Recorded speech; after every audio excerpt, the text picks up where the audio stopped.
తిరువూరు శేషమనేంద్ర ఆశ్రమం నుంచి మా తల్లిదండ్రులకు దక్షిణామూర్తికి నమస్కరిస్తూ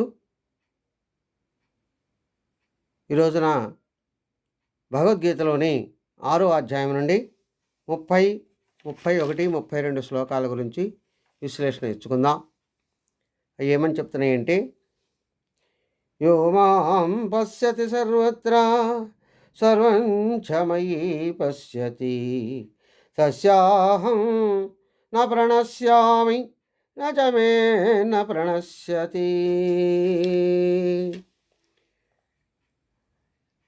సాధకుడైన అర్జునునకు ఈ విధంగా చెప్పడం జరుగుతుంది. సమస్త జీవులలోనూ పదార్థాలలోనూ కూడా పరమాత్మ అయిన నన్నే దర్శిస్తారో, అలాగే నాలో కూడా ఈ సమస్త పదార్థాలను దర్శిస్తారో అటువంటి యోగికి నేను ఎల్లప్పుడూ కనిపిస్తూ ఉంటాను.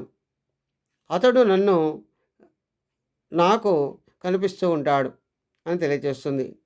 సర్వభూతస్థితం యో మాం భజత్యేకత్వమాస్థితః సర్వదా వర్తమానో అపి సయోగీ మయి వర్తతే. అంటే ఎవరైతే ఈ రకంగా నాతో ఏకత్వాన్ని పొంది అందరి జీవులలోనూ ఉన్నటువంటి నన్ను సేవిస్తూ ఉంటాడో అటువంటి యోగి యొక్క బాహ్య ప్రవర్తన ఎలా ఉన్నా అతడు నాలోనే ఉంటూ ఉంటాడు అని తెలియచేస్తుంది.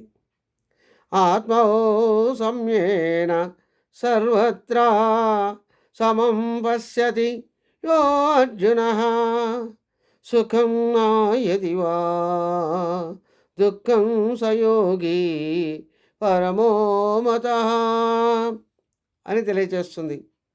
అర్జున, ఏ యోగి సమస్త జీవుల సుఖదుఖాలను తన సుఖదుఖం భావాలతో సమానంగా దర్శిస్తూ ఉంటాడో అతడే నా ధ్యాన యోగులలో సర్వశ్రేష్ఠుడని పెద్దల యొక్క అభిప్రాయం తెలియజేస్తుంది. అంటే దీని యొక్క సారాంశం ఏమిటి అంటే, సాధకుడు ఎలా ఉండాలి అంటే ఇక్కడ తెలియజేస్తున్నాడు.